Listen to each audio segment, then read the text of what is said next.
Hi hello ನಮಸ್ಕಾರ, ನಿಮಗೆಲ್ಲರಿಗೂ ಸ್ವಾಗತ ಆಶಾ ಅಡುಗೆ ಮನೆಗೆ.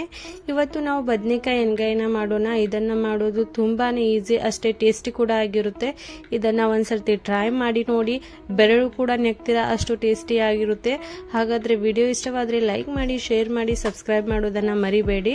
ಎಲ್ಲಕ್ಕಿಂತ ಮೊದಲು ನಾವು ಇದಕ್ಕೆ ಮಸಾಲೆನ ರೆಡಿ ಮಾಡ್ಕೊಳ್ಳೋಣ. ಮಸಾಲೆ ರೆಡಿ ಮಾಡಲಿಕ್ಕೆ ಇದಕ್ಕೆ ಎಲ್ಲಕ್ಕಿಂತ ಇಂಪಾರ್ಟೆಂಟ್ ಆಗಿರುವುದು, ಇದಕ್ಕೆ ಇಂಪಾರ್ಟೆಂಟ್ಲಿ ಬೇಕಾಗಿರುವುದು ಶೇಂಗಾ ಅನ್ಬೋದು. ಇದನ್ನು ನಾವು ಕಂಪಲ್ಸರಿಯಾಗಿ ಈ ಮಸಾಲೆಗೆ ಯೂಸ್ ಮಾಡಲೇಬೇಕಾಗುತ್ತೆ. ಇದರಿಂದಾನೇ ಅದರ ಟೇಸ್ಟ್ ಕೂಡ ಬರುತ್ತೆ ಅನ್ಬೋದು. ಇದನ್ನು ನೋಡಿ, ಅದಕ್ಕೋಸ್ಕರ ನಾನು ಇಲ್ಲಿ 1/2 ಕಪ್ ಅಷ್ಟು ಶೇಂಗಾನ ತೆಗೆದುಕೊಂಡು ಇದನ್ನು ಚೆನ್ನಾಗಿ ಹುರಿಬೇಕು. ಅದರ ನಂತರ ಅದನ್ನು ತಣ್ಣಗಾಗಲಿಕ್ಕೆ ಬಿಡಬೇಕು. ಇಲ್ಲಿ ನೋಡಿ, ನಾನು 1/2 kg ನಾನು ಇಲ್ಲಿ ಬದನೆಕಾಯಿನ ತೆಗೆದುಕೊಂಡಿದ್ದೇನೆ. ಈ ರೀತಿಯಾಗಿ ಬದನೆಕಾಯಿ ಒಂದು ಮೀಡಿಯಂ ಸೈಜಲ್ಲಿದೆ, ನೀವು ನೋಡ್ಬೋದು. ತುಂಬ ದೊಡ್ಡ ಸೈಜಲ್ಲಿ ಕೂಡ ಇರಬಾರ್ದು, ತುಂಬ ಚಿಕ್ಕ ಸೈಜಲ್ಲಿ ಕೂಡ ಇರಬಾರ್ದು. ಮೀಡಿಯಂ ಸೈಜಲ್ಲಿ ಇರೋದ್ರಿಂದ ಎಣ್ಗಾಯಿ ಮಾಡಲಿಕ್ಕೆ ಕೂಡ ತುಂಬಾ ಈಸಿಯಾಗಿರುತ್ತೆ. ಇಲ್ಲಿ ನೋಡಿ, ನಾನು ಈ ರೀತಿಯಾಗಿ ಬದನೆಕಾಯಿನ ಕಟ್ ಮಾಡ್ಕೋತಾ ಇದ್ದೇನೆ. ಒಂದು ಬದನೆಕಾಯಲ್ಲಿ 4 ಈ ರೀತಿ ಪೀಸ್ಗಳನ್ನು ಮಾಡ್ತಾ ಇದ್ದೇನೆ, ಆದರೆ ಕಂಪ್ಲೀಟಾಗಿ ಕಟ್ ಮಾಡ್ತಾ ಇಲ್ಲ. ಇಲ್ಲಿ ನೋಡ್ಬೋದು, ಇದನ್ನು ಕಟ್ ಮಾಡಿ ನಾವು ನೀರಲ್ಲಿ ಹಾಕಬೇಕು.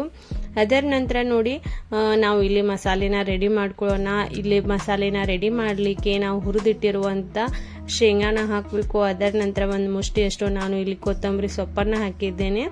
ಅದರ ನಂತರ 1 ಇಂಚಷ್ಟು ನಾನು ಇಲ್ಲಿ ಶುಂಠಿನ ತೆಗೆದುಕೊಂಡಿದ್ದೇನೆ. ಹಸಿ ಶುಂಠಿನ ಇಲ್ಲಿ 1 ಇಂಚಷ್ಟು ತೆಗೆದುಕೊಂಡಿದ್ದೇನೆ. 1 ಗಡ್ಡೆ ಬೆಳ್ಳುಳ್ಳಿ ಆಗುವಷ್ಟು ಇದನ್ನು ಕೂಡ ಸುಲಿದು ನಾವು ಇದರಲ್ಲಿ ಹಾಕಬೇಕು. ಅದರ ನಂತರ ನೋಡಿ, ಇದಕ್ಕೆ ನಾನು 1 ಟೊಮೆಟೊನ ಕಟ್ ಮಾಡಿ ಇದರಲ್ಲಿ ಹಾಕಿದ್ದೇನೆ. ಅದರ ನಂತರ ಇದಕ್ಕೆ ನಾವು 1/2 ಟೇಬಲ್ ಸ್ಪೂನ್ ಅಷ್ಟು ಜೀರಿಗೆನ ಹಾಕಿ ಈ ಮಸಾಲೆನ ನಾವು ಚೆನ್ನಾಗಿ ರೆಡಿ ಮಾಡ್ಕೋಬೇಕು. ಈ ರೀತಿಯಾಗಿ ಮಸಾಲೆನ ರೆಡಿ ಆದ ನಂತರ ನಾನು ಇಲ್ಲಿ ಒಂದು ಪಾತ್ರೆಯಲ್ಲಿ 3 ಟೇಬಲ್ ಸ್ಪೂನ್ ಆಗುವಷ್ಟು ನಾನು ಎಣ್ಣೆನ ಹಾಕಿದ್ದೇನೆ. ಎಣ್ಣೆನ ಚೆನ್ನಾಗಿ ಬಿಸಿ ಆದ ನಂತರ ಇದಕ್ಕೆ ನಾವು ಹಾಕಬೇಕಾಗಿರೋದು 1/2 ಟೇಬಲ್ ಸ್ಪೂನ್ ಅಷ್ಟು ನಾನು ಇಲ್ಲಿ ಸಾಸಿವೆ ಹಾಕಿದ್ದೇನೆ. ಅದರ ನಂತರ ನೋಡಿ, ನಾನು 1/2 ಟೇಬಲ್ ಸ್ಪೂನ್ ಅಷ್ಟು ಇದಕ್ಕೆ ಜೀರಿಗೆ ಕೂಡ ಹಾಕ್ತಾ ಇದ್ದೇನೆ. ಇದು ಆಯಿಲ್ ಚೆನ್ನಾಗಿ ಬಿಸಿಯಾಗಿರಬೇಕು. ಅದರ ನಂತರ ನೋಡಿ, ನಾನು ಇಲ್ಲಿ ಕರಿಬೇವನ್ನ ಹಾಕಿದ್ದೇನೆ. ಕರಿಬೇವು ಇದು 2 ಕಡ್ಡಿಯಷ್ಟು ನಾನು ಇದರಲ್ಲಿ ಹಾಕಿದ್ದೇನೆ. ಅದರ ನಂತರ 1 ಈರುಳ್ಳಿನ ಉದ್ದಕ್ಕೆ ಕಟ್ ಮಾಡಿ ಇದರಲ್ಲಿ ಹಾಕಿದ್ದೇನೆ. ನೀವು ಇದನ್ನು ಸಣ್ಣಗೆ ಕೂಡ ಕಟ್ ಮಾಡಿ ಹಾಕ್ಬೋದು. ಇಲ್ಲಿ ನೋಡಿ, ಈರುಳ್ಳಿ ಕಲರ್ ಚೇಂಜ್ ಆದ ನಂತರ ನೋಡಿ, ಇದಕ್ಕೆ ನಾವು ಬದನೆಕಾಯಿನ ಹಾಕೋಣ. ಇವಾಗಲೇ ಬದನೆಕಾಯಿನ ಯಾಕೆ ಹಾಕಬೇಕಂದ್ರೆ, ಎಣ್ಣೆಯಲ್ಲಿ ಬದನೆಕಾಯಿನ ಹುರಿಯೋದ್ರಿಂದ ಇದು ಸ್ವಲ್ಪ ಸಾಫ್ಟ್ ಕೂಡ ಆಗುತ್ತೆ. ಸಾಫ್ಟ್ ಆಗೋದ್ರಿಂದ ನೀವು ಆಮೇಲೆ ಮಸಾಲೆ ಹಾಕೋದ್ರಿಂದ ಇದು ಚೆನ್ನಾಗಿ ಕುದಿಯುತ್ತೆ, ಅಂದರೆ ಇದು ಸಾಫ್ಟ್ ಆಗುತ್ತೆ. ಇಲ್ಲ ಅಂದರೆ ನೀವು ಮಸಾಲೆಯಲ್ಲಿ ಹಾಕೋದ್ರಿಂದ ಇದು ಚೆನ್ನಾಗಿ ಸಾಫ್ಟ್ ಕೂಡ ಆಗೋದಿಲ್ಲ, ಅಷ್ಟು ಟೇಸ್ಟ್ ಕೂಡ ಬರೋದಿಲ್ಲ. ಅದಕ್ಕೆ ನಾನು ಇಲ್ಲಿ ಎಣ್ಣೆಯಲ್ಲಿ ಬದನೆಕಾಯಿನ ಚೆನ್ನಾಗಿ ಹುರಿದಿದ್ದೇನೆ. ಅದರ ನಂತರ ನೋಡಿ, ಇದಕ್ಕೆ 1 ಪಿಂಚಷ್ಟು ನಾನು ಇಲ್ಲಿ ಅರಿಶಿನ ಪುಡಿ ಹಾಕಿದ್ದೇನೆ. ಅದರ ನಂತರ ನಾವು 3 ಟೇಬಲ್ ಸ್ಪೂನ್ ಅಷ್ಟು ನಾನು ಇಲ್ಲಿ ಕೆಂಪು ಖಾರದ ಪುಡಿನ ಹಾಕ್ತಾ ಇದ್ದೇನೆ. ನೀವು ನಿಮ್ಮ ರುಚಿಗೆ ತಕ್ಕಷ್ಟು ಕೆಂಪು ಖಾರದ ಪುಡಿನ ಹಾಕ್ಬೋದು. ಇದನ್ನು ಹಾಕಿದ ನಂತರ ನೋಡಿ, ಒಂದ್ಸರ್ತಿ ಚೆನ್ನಾಗಿ ಮಿಕ್ಸ್ ಮಾಡ್ಕೊಳ್ಳೋಣ. ಇವಾಗ ನೋಡಿ, ನಾನು ಇಲ್ಲಿ ಮಸಾಲೆನ ಸಣ್ಣ ಮಾಡಿಟ್ಟಿರುವಂಥ ಮಸಾಲೆನ ಕೂಡ ಇವಾಗ ಹಾಕ್ತಾ ಇದ್ದೇನೆ. ಮಸಾಲೆನ ಹಾಕಿದ ನಂತರ ಸ್ವಲ್ಪ ನಾವು ಫ್ರೈ ಮಾಡ್ಕೋಬೇಕು, ಅಂದರೆ ಈ ಮಸಾಲೆ ಚೆನ್ನಾಗಿ ಇದರಲ್ಲಿ ಕುದಿಬೇಕು. ಅಲ್ಲಿವರೆಗೂ ನಾವು ಇದನ್ನು ಕುದಿಸೋಣ. ಅದರ ನಂತರ ನೋಡಿ, ನಾನು 1-1.5 ಕಪ್ ಆಗುವಷ್ಟು ಇದಕ್ಕೆ ನೀರನ್ನು ಹಾಕಿ ಇದಕ್ಕೆ ರುಚಿಗೆ ತಕ್ಕಷ್ಟು ಉಪ್ಪನ್ನು ಹಾಕಿದ್ದೇನೆ. ನೀವು ನಿಮ್ಮ ರುಚಿಗೆ ತಕ್ಕಷ್ಟು ಉಪ್ಪನ್ನು ಹಾಕ್ಬೋದು.